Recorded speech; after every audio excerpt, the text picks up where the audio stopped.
expected this to happen. And just so happens when he did, he switched to a prototype ball that week. So there's this kind of crescendo, right? These factors all kind of looping in together, and here we to are. win on tour, right? Those margins are fractions of shots per day, fractions of shots per round. And so if you're in a situation where a golf ball change, especially at the tour level, can result in fractions of shots of improvement, you're going to win or move up the leaderboard for sure. Yeah.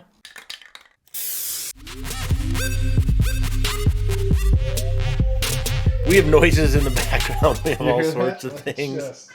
What? Dogs are the best. I don't. What's up, everybody? How you living?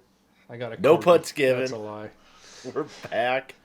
PGA Tour regular season is over. Finished with not as much of a bang as more of a thud as Cam Young kind of dominated that.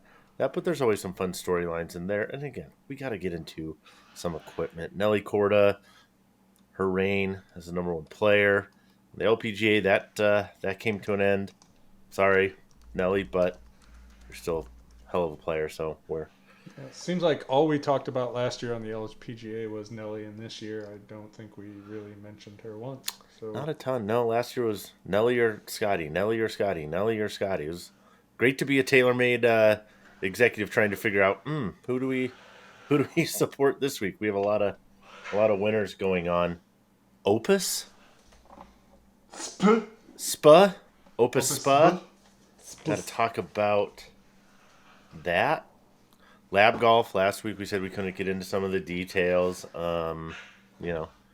Things that we knew, but we couldn't discuss yet. We can discuss more of those now. Teaser. Sam's going to come on and chat with us as well at some point here. We're going to get the skinny. We have to talk to his people. We got to talk to his people. He got call my people money in the deal. So. Now he's got call my people money, and Tony and I have money that we are our own people. So that's where we're at. Yeah, and anything else that happens to pop up in there, I don't know. Maybe a Corgi, Tony. If you can get me something dealing with a Corgi, I would be thrilled. All right. See what we can do. But let's start. We're going to start with Cam because his bag is interesting a little bit in the sense that yes, he's a Titleist staffer. He's Titleist. And that literally everything is Titleist. I mean, I'm talking everything. He is it's the royal flush, right? I mean, down to FootJoy, Titleist golf ball, through the bag, Titleist. So that isn't necessarily what's interesting, but something else is. And we dug into this a little bit. So tell us, Tony. Tell us. Yeah. Well, first he's got Vokey wedges. He's got a 56 bent to 57 and a 60 bent to 62. So maybe that's fascinating to somebody. Dialing those yardages. Right. I think what you're teasing at here is the golf ball. I am. So, the double dot. Did you see this? Did you see this right away and go, Yeah, that's kind of interesting. Like, what the hell is that? So this is So Cam Young won with what is officially listed as a Titleist Pro V1X prototype. And it's the specifics of the side stamp if you haven't seen it. Pro V1X side stamp with 2 dots to the left of the Pro V1X call out. So there you go. This is I don't know whether a left double dot Pro V1X. That's what I'm calling it. V1X double dot. Double dot. Because we had interesting, right? Because if you think logically for a moment, have a moment of lucid thought. We have those. We can understand that Pro V1X, a new model, just came out this year. Right. So it's not to say Titleist is doing nothing on that front, but it is a reasonable assumption that it is too early for what will be 2027 Pro V1Xs to start leaking to the tour. A little early for that. Left dash is due, right? That ball is well due for an update. 8 years, give or take, old, been around for a while, probably the oldest active ball in any manufacturer's catalog. And it's not to say that it is the most well-known ball on the planet, No. but I think it probably has enough juice where if you're going to release a new one, as I expect Titleist eventually, maybe someday will, it's probably not going to be renamed as Left the dash. Titleist left double dot. So it's Pro V1X left double dot. So Right. I think it is probably safe to assume that this is a different animal entirely. And there are some clues if you kind of read through the text of Cam Young's presser. I was going to say, this is kind of like a little game of detective, right? We have to play because what we have to start with, right, is, and if people don't know this, here's a quick refresher, right? On the Titleist golf ball lineup, just very, very quickly, Pro V1X is the highest launching, highest spinning, again, within that lineup. I'm not saying it's a high spinning golf ball. We'll have our ball test results coming out in not super long. We'll talk through all that. That's Pro V1X. Higher launching, higher spinning, a little higher compression. Standard Pro V1 is lower launching, lower spinning than Pro V1X. Assumably, it's more of a mid-launch, mid-spin ball. And I don't know if you want to call it a standard tour level compression, but it tends to be what? High 80s on compression? Plus or minus 90. Call it 90-ish. Yeah. You're going to be fine. Okay, and those are the two balls dominate, retail sales, market, etc. Then we've had things pop in, right? We had left dash, like you just mentioned, which was high launch, low spin. Okay, we had left dot, which was lower launch, lower spin. Right. Yeah, so left dash was a variant of Pro V1X. Left dot was a variant of Pro V1. And now this is Pro V1X double dot. So this is somehow another variant of of Pro V1X. It's left something. It's left something. I'm calling it Pro V1X left double dot. It starts to sound, I feel like we're starting to get a West Coast offense call in here. Yeah, I don't think this ball is coming to retail as is, like Pro V1X dot dot left dot dot. So, given that template there, start the decoding process for us. How can we figure out what this golf ball actually is, or what we think it actually is? Because it's a mystery. It is a prototype. Yeah. So let's start with just a couple snippets from Cam Young's presser. So. One thing he said, right? So we know that he is coming from Pro V1 left dot. So he is a left dot guy. Now playing this prototype Pro V1X left dot dot. And what he said is it's very similar to what I was playing before, just a tiny bit different. So like in the world of golf balls, Pro V1X and Pro V1 pretty different. Not everybody understands that. Not everybody sees it from shot to shot, but those are very different. It is chocolate and vanilla in their lineup. I mean, they do different things and they fit different players. So they are different golf balls. Yes. The next little bit is saying, I've always been a super high spin guy, so it's just really trying to manage that. And given I hit it pretty hard, so if I hit hard and hit down on it, that just generates spin. So I'm just trying to manage that. So what we can decipher from what Cam Young said is it is a ball that is similar to what he was playing, but potentially even lower spinning, except it's a Pro V1X. So when you kind of go down the rabbit hole of what differentiates Pro V1 from Pro V1X, as you mentioned. So Pro V1X, typically, let's start with just, these stock Pro V1 to stock Pro V1X. Yep. Pro V1 is going to fly lower. It's going to spin less. It's going to be softer. And I think what may prove to be the interesting bit in this conversation is that Pro V1X is a dual core ball, while Pro V1 is a single core, graduated core, mind you, so you can do some stuff with that. But in terms of really, I guess, call it manipulating or controlling or tuning spin, however you want to phrase it, through the bag, that dual core construction gives you a little bit more ability to do that. So Kind of if one more you're lever to pull, right? Like it's just one more variable that you can kind of tweak and manage to moderate spin in different parts of the bag. So right, exactly. And so I'm thinking, hey, there's two dots here. This is not a Pro V1X dot or a Pro V1X with a modified stand. This is two dots, potentially meaning that two things have changed.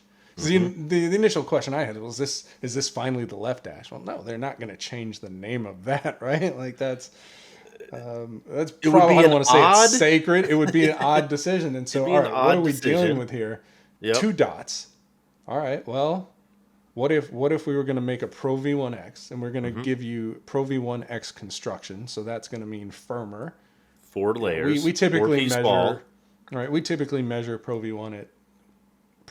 Excuse me. I would say 97 is the number I would give you, but call it plus or minus. You're in that ballpark, high Yep. 90s. Compression. You're starting there, potentially dual core, and now you're saying, all right, what are my two dots? Well, if I was going to make a Pro V1X that was similar to a Pro V1 left dot, how would I get there? What would I need to do differently?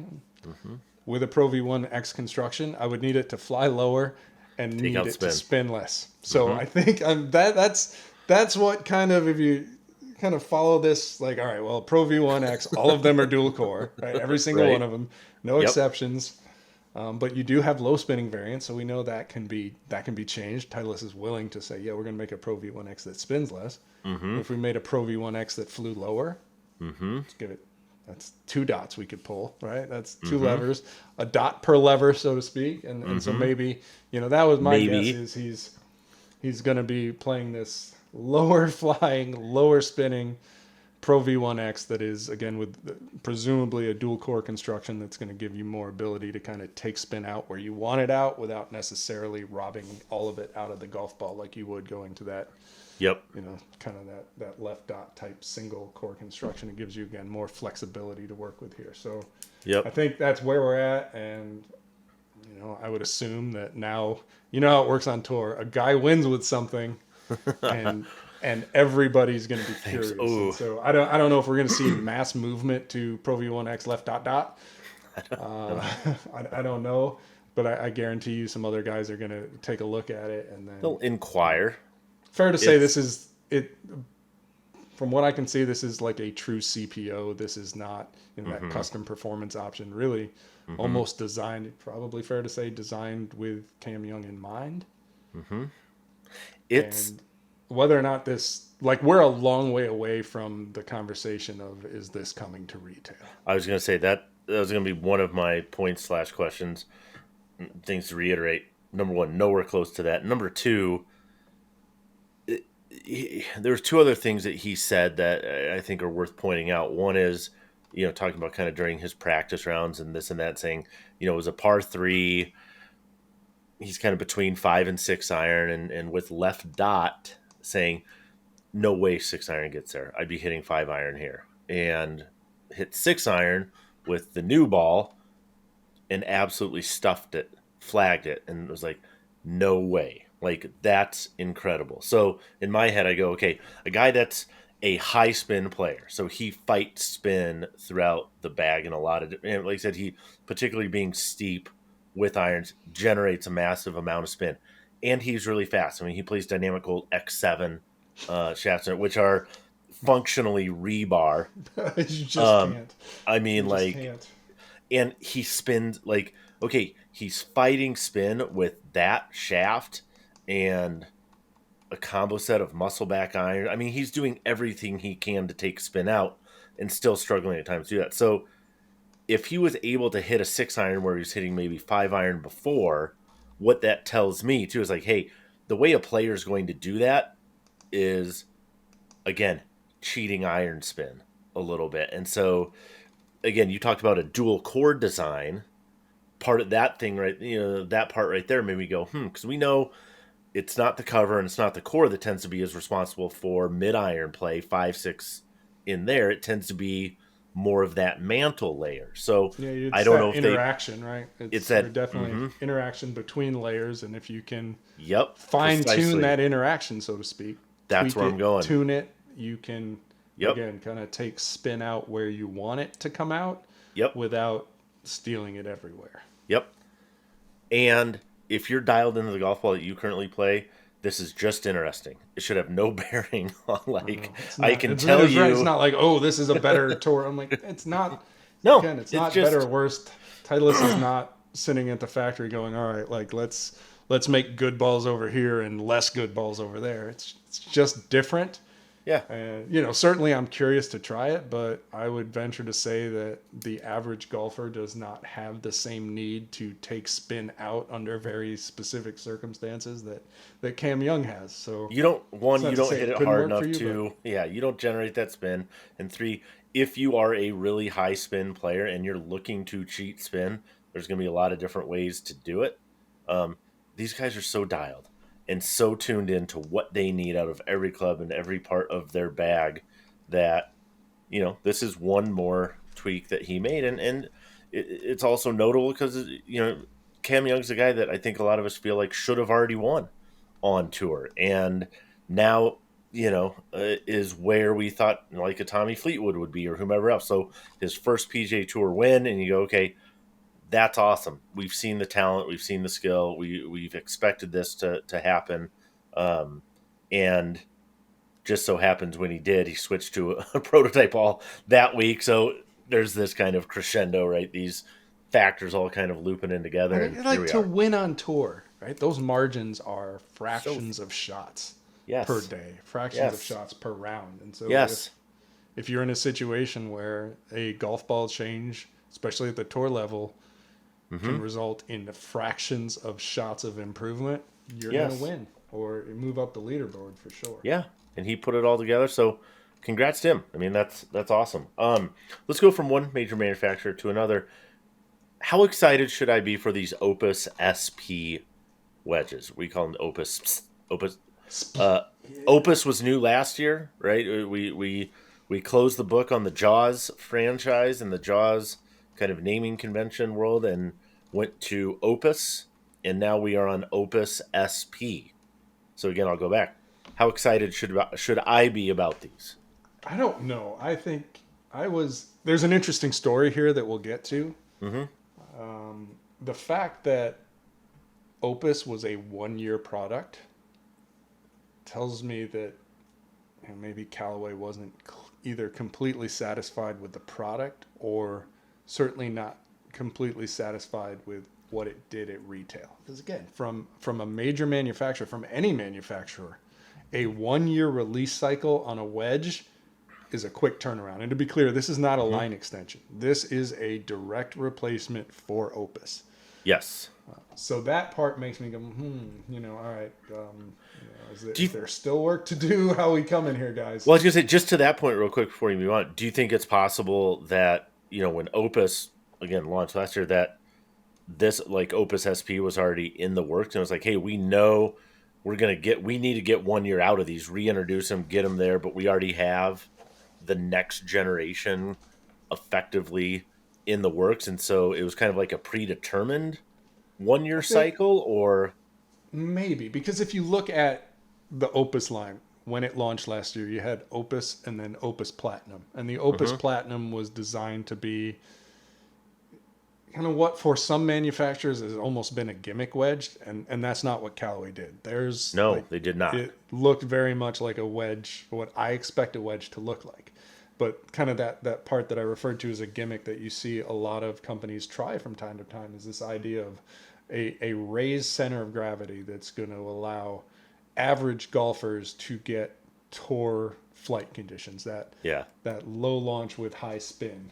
And again, it's been tried before hmm overtly, but has kind of looked a little wonky. And to hmm Callaway's credit, I thought Opus Platinum looked like a wedge. It And so did. They did a great job with that. when they talk about SP, one of the things they mention in the press materials is that they had So the SP, jumping ahead a little bit, stands for spin pocket. Spin pocket. And so what that is quite literally like an area where behind the face where they've taken out all the material. So it's hollow on the low portion of the face. Mm-hmm. So taking material out of there, stick it up closer to the top line, so you get that again that low flight, high spin that is desirable in wedges. And Yep, a they little higher mentioned that, CG. right.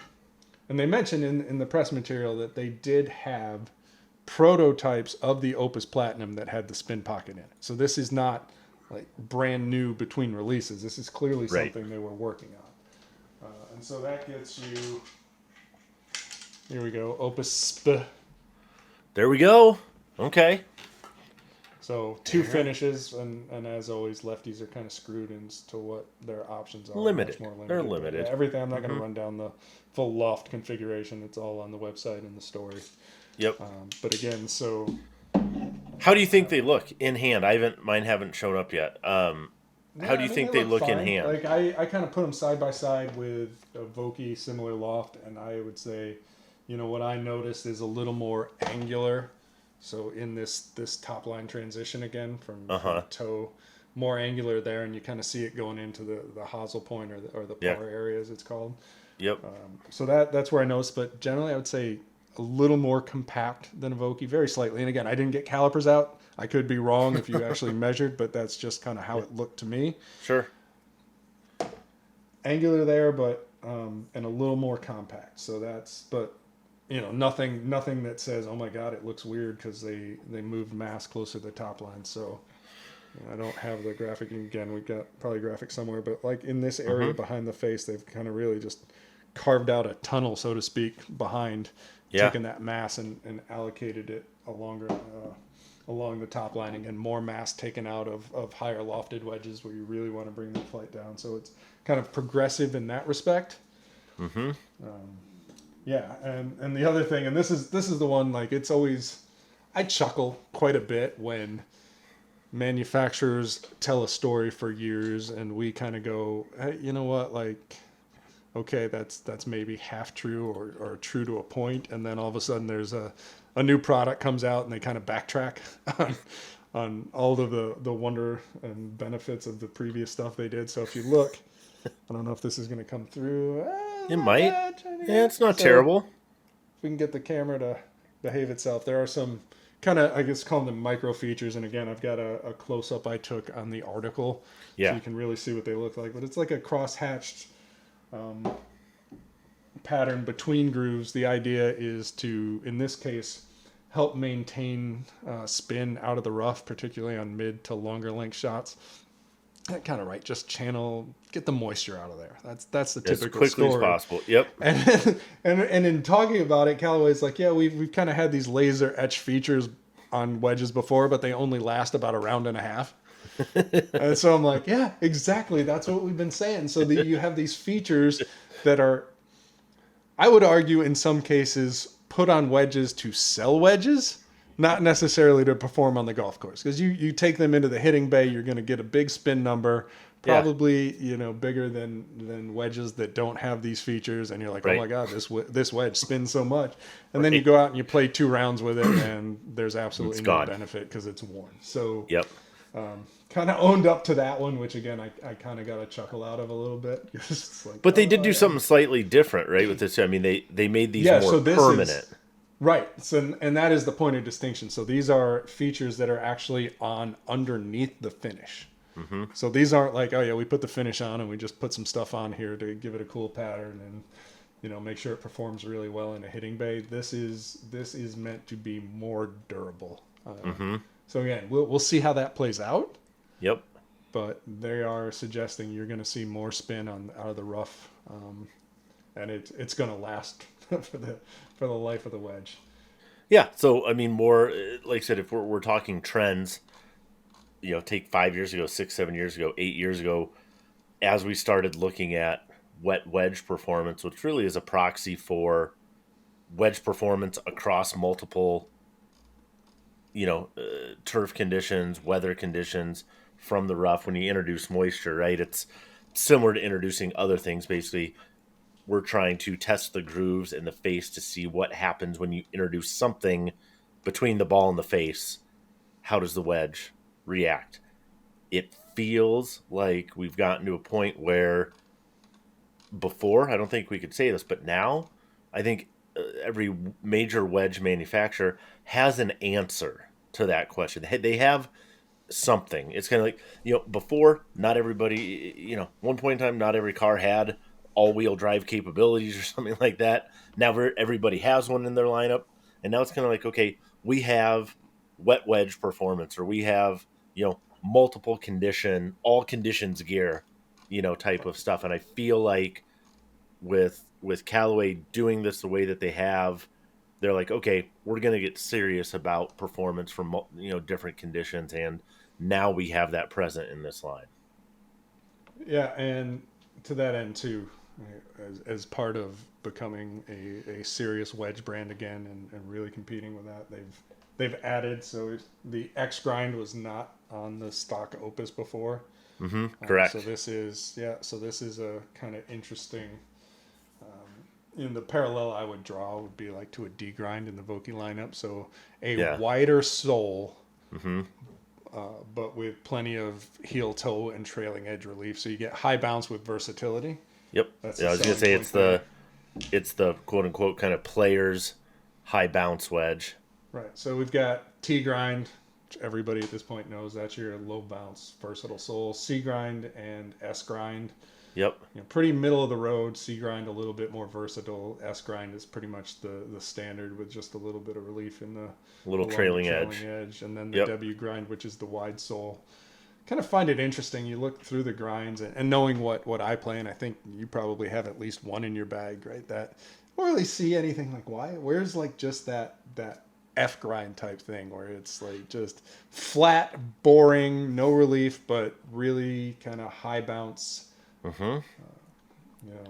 Hit it off the fairway, hit it out of the rough, stock sand wedge for me type of wedge. So I love mine. I've one. Yeah, I mean, and that's I'm kind of like I looked at that. I was like, man, I get like nobody wants to be a so one vanilla. for one copy of the other guys, but yeah, like that's because we've joked with the Vokey guys on the F grind. We're like, oh yeah, thanks for doing absolutely nothing on the sole. Like, right. It's like it just the F it just comes right out of the mold. The F stands for finished. We're like, right. It's but there. Yeah, you just when you start to. I don't like utility is not really the word because that's not a ton of utility in that wedge in terms of opening up and moving around, but just a wedge that hey, like this works really well if you're gonna kind of take a full or partial swing off just about any lie and you don't need to get clever, which a lot of times you don't. Right. You're kind of like I feel like that one's that. Or sometimes you get clever. I mean, not for nothing. Looking at Cam Young's bag again, his wedge setup 48. I mean, now, again, that's the pitching wedges, but 48, F grind. 52, F grind. 56, also F grind. And then he does that, and then the 60 is the, hey, my versatile, what do I need to do? And he has a WedgeWorks, a 60, a K grind. So I think it's K star, right? I believe it's K star. Yeah. So you get that wider sole, and it works for what that's kind of his Swiss Army knife one, right? And we see that a lot with players. Maybe it's the higher bounce sand wedge, lower bounce lob wedge, and then if you're going to get really tricky and do something really unique, again, depending on the shots you hit around the green, how that works, the 60 is kind of where you get special, right? And that's the one maybe you switch in and out based on course conditions, turf conditions. Tony's 2 in the trunk philosophy is your 60, right? I think, and it's worth pointing out that measuring bounce angle on a wedge is a little bit of voodoo, right? It's incomplete 10, at best. One company's 10 is somebody else's 12 and that kind of thing. But again, looking at it, like I wouldn't necessarily, for example, want my sand wedge to be a W grind. In a Callaway, right? That's more soul than I want there. But I would love the 14 degrees of bounce. So that's kind of where I'm like, that's the one. Kind of that true right in the middle. And again, the S, you might as well say the S stands for safe. Right. It's a safe grind for a lot of people, which is why it's available in pretty much everything. Everything, Again, and should be. So there's Yep. that. The other thing that I haven't, full disclosure, I haven't had a chance to really hit these or spend any time with them. Right. I do wonder, you hog out a big chunk of mass directly behind the hitting area. Like, how do you mitigate that feel? Mm-hmm. So That it's was gonna be good. interesting to see. That's one of my So I biggest... don't have an answer. I don't know. It could be, hey, I don't know how they did it, but it's fine. Or it may feel different. I haven't had, full disclosure, any chance to really spend any time with them in that respect. And then one other kind of odd note that feels like it might as well be a Mizuno story, right? So if you look here, the Callaway font here is not the Chevron logo. This is a Callaway block font. You kind of see it too on this wedge here. There it is. I feel like, man, they really kind of pushed a little closer to the edge than they needed to, just from an aesthetic standpoint. Neither here nor there. But this is one where I guess this came from Callaway Apparel in Japan, and they were finally able to get permission to use it in the U.S. So while it is pretty much no flair as it gets, I mean, it is something a little bit different from Callaway. So there you go. And these, I guess, one other footnote in all of that, if you want to call it a footnote or you can call it a sledgehammer to the face, retail on these is $200. Okay, so we hit the 200 price point. Yeah, and I've noticed that everything, wedges, I would expect, honestly, calendar says Vokey launches in January, SM11 presumably. Yep, we would guess that would be a reasonable I would be guess. shocked if that's under 200. I think just kind of based on how prices have been trending, I think 200 is now, that is your floor for your stock wedge from a major manufacturer. Okay. And whether you want to chalk that up to tariffs or uncertainty around tariffs, overly cautious, or just grabbing every dollar you can, I don't know. And maybe elements of both, but regardless, it is just very simply, that is the reality of the wedge space right now. Yeah, it is. That hurts a little bit in so much as we're constantly reinforcing the idea that the wedge should be the club in your bag that you replace the most often. Certainly your lob wedge, your sand wedge. Yes. 75 rounds max. Replace them frequently. And here we're adding another, granted, $20 over where we are, but it feels like not that long ago it was $159, and I remember when it was $129. Sure. And some of you doing this and playing a lot longer than I have. 99, 99, 79. So yeah. Shit always gets more expensive, but it just feels like it's happening pretty quickly here. Yeah, and don't expect it to, once we hit these different, and that is kind of the thing too, right? We're not going backwards. Yeah, it's so. Let's just say, for the sake of argument, that tomorrow Donald Trump comes out and says, "You know what? I changed my mind. Forget about these tariffs. Let's just go back." It's staying at 200. It's not going down to 185. Yeah, like, everything stays. Yeah. So Yep. We are where we are, and that piece of it sucks. Yep. So, no, there's that. Before we go to the next thing, I have to tell you this. One of the coolest things, again, we talk about golf and how golf is, it brings together people from different places and things, and we've got, we've had really, really cool experiences because of kind of being on this side of the curtain within the industry. On Friday, I played golf with the man who's responsible for the Vokey tee grind, Mr. Tom Pernice. Tom Pernice. And did you thank him personally? As I did for me, and we played in the same group. This was kind of our Friday money game. My buddies Kyle and DJ and a bunch of other guys, and Berkshire and Johnson. Yeah, very similar, very similar. But so played with him, and we were talking through all of that stuff, and he's showing me, and he was a gearhead, he's a grinder, and just a really, really cool guy, and so we were talking a lot about the grind, how he developed it with Vokey, and there's a story there, and it's super cool. But he was more than happy to talk through it, and I can tell you, he still has an absolutely filthy short game.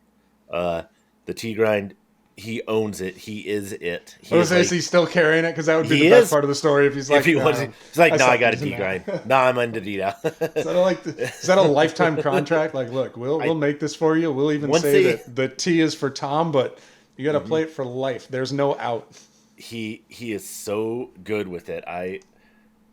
yeah, it was just really cool. So yes, on behalf of all tee grind fans out there, like I said, I'm happy to do any wedge fitting as long as it ends up telling me I need a tee That's right. grind in my 60. I'm good with that. But he does carry multiple different conditions. He's like, hey, if you have this wedge, do not. I mean, you need to have a higher bounce alternative, whether Did you that's explain the two in M. the trunk theory in detail? I didn't want to use that phrase with him because I thought it might get awkward. It's the first time we play together, and so I didn't want to. I didn't want to go down that route. I was playing pretty well, and I didn't want to deviate from that. So, just kind of cool. Like again, worlds coming together, kind of a cool deal. But I don't know what's cooler, that or corgis. Like you tell me. You tell me. Corgi. What's better than Golf ball fans, golfers, how would you like to play with corgi balls? I don't know how you want it. What so what do we got here? Just is So it yeah, is that, this is. I mean, Callaway. I absolutely love every second of it. So Callaway's been doing a crazy number of limited edition golf balls this year. Last year, I don't know how many people remember, even aware, but they did a series of called them Big Dog. So you had like German Shepherds, pit bulls. I know they at one point, I don't know if they came to retail, but they did some Bernese Mountain Dogs. okay? Maybe because Harry Arnett used to work there, and he's got a couple. I can tell you there's some Dobermans floating around that I might know something about as well. But this year, and I don't know if this is one and done or there'll be a series of these. All I know is August is National Dog Month, so I think that probably explains the timing. And so here we are in August, National Dog Month, and Callaway has released at least one Chrome Tour small dog. This time around, it's this Corgi pattern. Okay, love it. Kind of like True Track type thing going on Okay. here. So Corgis abound. So if Corgis abound. you're a Corgi lover, or you Yeah. just like random dogs on your golf balls, Sure, fire that up. these are available, and we'll see. We'll see if there are more dog balls to come from Callaway. That is true. Just not going to lean into that nearly as much as No, you don't need to. You know what I mean. What you're, as we transition to another topic here as well, we do have the ball test stuff coming out, and it's going to be then. I know we're way into data, and we don't want to kind of give any specifics away about that stuff. Any general trends, things, nuggets, teasers that we want to throw out to people at this point in time? Is there anything I would say that we wanna... relative to years past when we talk about the fastest balls or the longest balls under our test conditions. So again, we try and choose safe middle of the road test conditions, understanding every golfer is a little different. When you change launch and spin, you changed distance, even if spin numbers stay in that kind of same relationship. But I would say one of the things we've seen is that left dash is no longer the fastest or longest ball for high swing speed players. So that was kind of one of the things that stood out immediately. And again, like as we've talked about it, that ball has been on the market unchanged for a number of years. To an extent, has had a target on its back. Is that unique kind of the better player's distance ball, if you will? Yep. And so we've seen a lot of balls get faster. And I think, I don't know if we mentioned it last time on the podcast or you and I just talked about it individually, but I don't want to say left dash was on an island, but it was one of very few balls that, again, on our gauges, right, we measured at above 100 compression. So, and that relationship, there are faster materials at given compressions and slower materials, but broadly speaking, compression is going to be a really good indicator of speed. So if you're the firmest ball on the market, you stand a pretty good chance of being the fastest. And now what we've seen in this latest crop of balls is a much higher number, measure above 100. So I think we measured 3, 4, maybe even 5 models above 100 compression. Yeah. And then a few more at 99. Yep. And so in years past, by and large, 95, 96 would be... I'd say Pro V1X used to be kind of almost the So the that was, road on the again, edge right. of I'm town. going to tell you know? 97 all day. On our gauges, I think we've measured 4 generations of Pro V1X, and they've all been 97. Yeah. So you're like, that is the number committed to my head more than any other compression value of any I ball know, we've me too. measured. Yeah. Pro V1X 97 compression. Yep. Yep. That's where But that lands. So yeah, now we're even things like the Bridgestone Tour BX, for example. We measured a couple compression points firmer than last time. The Wilson. MaxFly Tour X above 100. Wilson, Yep. Was Wilson maybe I Staff think X up Wilson there, was. maybe? I think it was another one that was above 100. And so you're starting to see the Vice Tour stuff has crept up as well. So we're seeing more in that space. And again, there are trade-offs. We talked about this, right? Like, Yep. arguably, if you're only going to play one golf ball, distance off the tee maybe isn't the best reason to choose that ball. Now, if you're gonna again do the full Marty, and You go the full Marty. Yeah. play 3 or 4 different balls around, you may want to pick and choose when it's time to bring out that ball that's super long off the tee. But yeah, a lot more competition in that space. Yeah. The other thing I would say in terms of trends is as we release this data, I'm glad you mentioned that too. Okay, under our launch conditions, right? Things can change, but we have to standardize so that we can do what we do. Yeah, we can either hit everything under the same conditions or not, and we feel like that's right. The Feel like better we way. should. The other part of that is people are going to notice this once they start looking through the data. So I'm not telling you anything you're not going to see. We're talking fractions, right? When you get to these higher end things, we're talking, it might be 1/10 of a mile an hour, a half a mile an hour of ball speed. That might translate, again, in theory, under those conditions, a yard here, 2 yards there, etc. So it's not so much a situation where we're saying, man, you're going to trade off 15 more yards off the driver for X.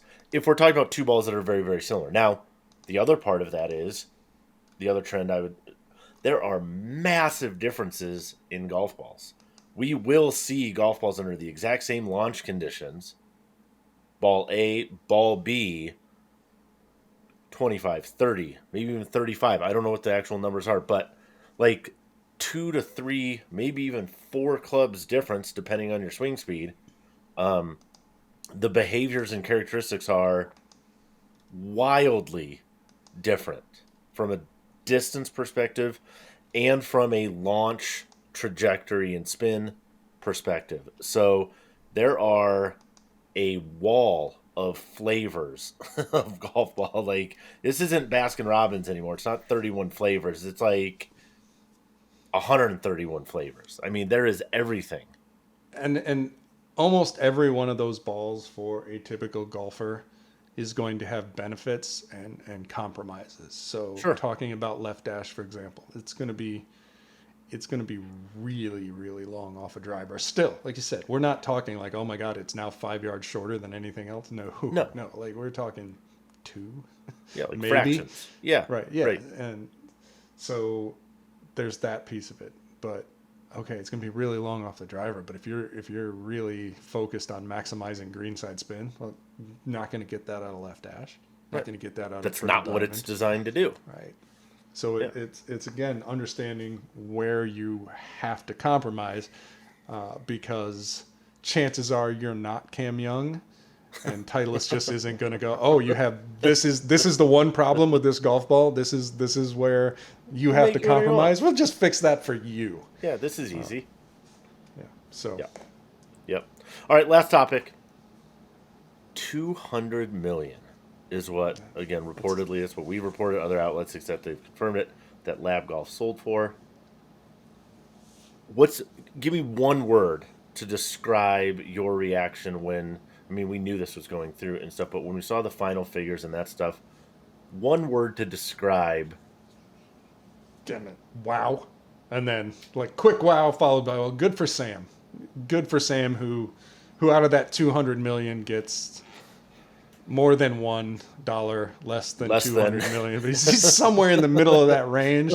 And you don't have to go too far into that middle of the range where you're in a pretty happy place. I think he described it as life-changing money. He's it's enough that I'm not going to feel at all bad asking him to pick up the dinner tab next time I see him. Yeah, well, like I said, it's enough. He's got people we have to call now. Well, yeah, exactly. Like we said, we'll have him on the podcast here soon to talk, specifics. I do think some topics that we want to get into with him, just is this role a little bit of private equity. It's almost like a dirty word in the M&A world and mergers, acquisitions, things is like, I had one buddy I was talking to, he's like 200 million. He's like, well, that company's gone to shit. Like, I don't want to buy that anymore. And his whole experience has been how private equity come in, strip things down, maximize profit, cut corners. And as you've said, once you kind of start cutting one corner, you don't really go back to not. It's just easier to keep going and finding other corners to cut. And how much of that is a realistic concern, do you think? Well, first of all, like I just have to mention, right? Like, it was purchased by a private equity firm called L. Catterton, which just feels like it ought to have the third or maybe even the fifth after it. Like, it's just some guy, L. Catterton the fifth, has purchased Lab Golf for the sum of $200 million. Yep.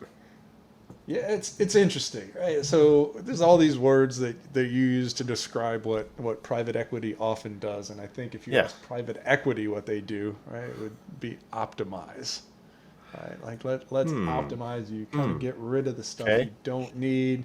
Optimize your so, like, if you nutrient look, intake. There are hundreds, and it's not just private equity.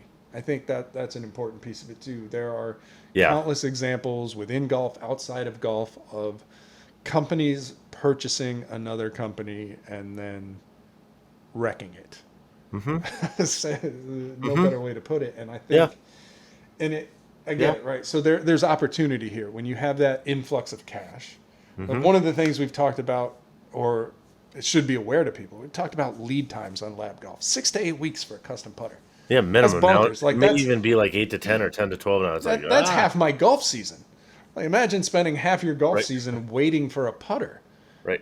Well, when you have kind of more cash on hand, you can assume the risk of placing a bigger order. You can take more inventory on hand. Yeah. You look at the case of TaylorMade, right? They've done. I would argue that private equity has been good for TaylorMade. Probably some people who used to work there that would disagree with that. Yeah. But in broad terms, right?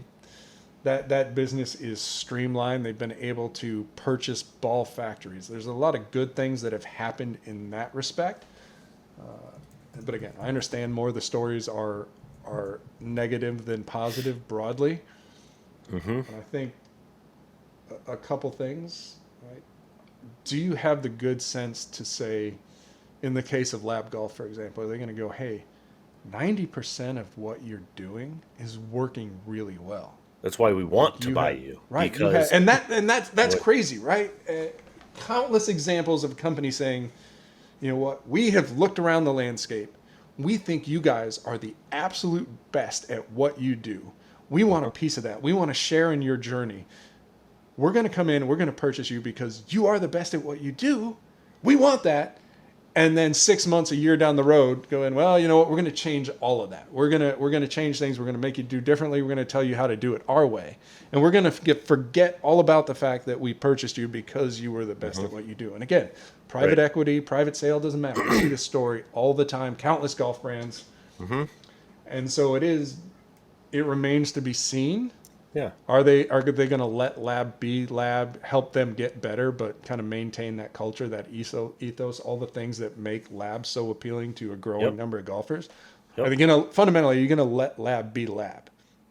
You know, the other piece of that, if you're in Sam's shoes, there's everything that they told you, right? We've seen it. You read the story. Like, Sam is very bullish. He thinks this is a great opportunity for his company. He thinks good things are going to happen. They've told him things. He believes them. Sure. And now we wait and see. But if you're in Sam's, the others from Sam's perspective, like, look, you can hope that everything goes and is exactly what they said it is. But as soon as you sell your company, if you're thinking about selling your company, you have to be comfortable with the fact that that is not your baby anymore. It's a pretty shit metaphor, but you have sold your baby. You just sold your baby, not your baby anymore. Somebody else is going to raise your baby from here on out. Maybe you get to have a little input in it, but you're not. Not really. Different Yeah, parents. you're not the most important parent anymore, and you Nope. got to be good with that. You have to If be. you're not comfortable with the fact that, okay, this may not be what I wanted it to be, what I thought it was going to be, and you I'm shouldn't have just going to sold it. be out and somebody Yeah. else is going to run it, then you shouldn't sell. Because Yeah. you have No, to you understand assume that. as soon as you sell, it is not yours anymore. It doesn't matter what they've said. It could go any number of ways, and you have to be good with it. So I hope Sam's good with that piece of it, understanding that, I'm super optimistic. I think this is going to be great, but if it isn't, I'm going to be fine. Yep, and we're going to ask him. And I think, to that end, there's other questions I want to ask. I'm sure there are people, again, post your questions. What do you want us to ask Sam? And we'll talk about that. Like I said, he's been on with us before, and he is maybe to a fault transparent. He's super willing to engage and discuss any number of topics. So I would challenge you, ask your questions, ask the tough questions, and we will, filter through those and come up with that. But we'll get that podcast out as soon as we get that done. And Sam's people get back to our people, which is Call my us, people. and we go from there. But until next time, happy FedEx Cup playoffs, everybody. We out. Christ.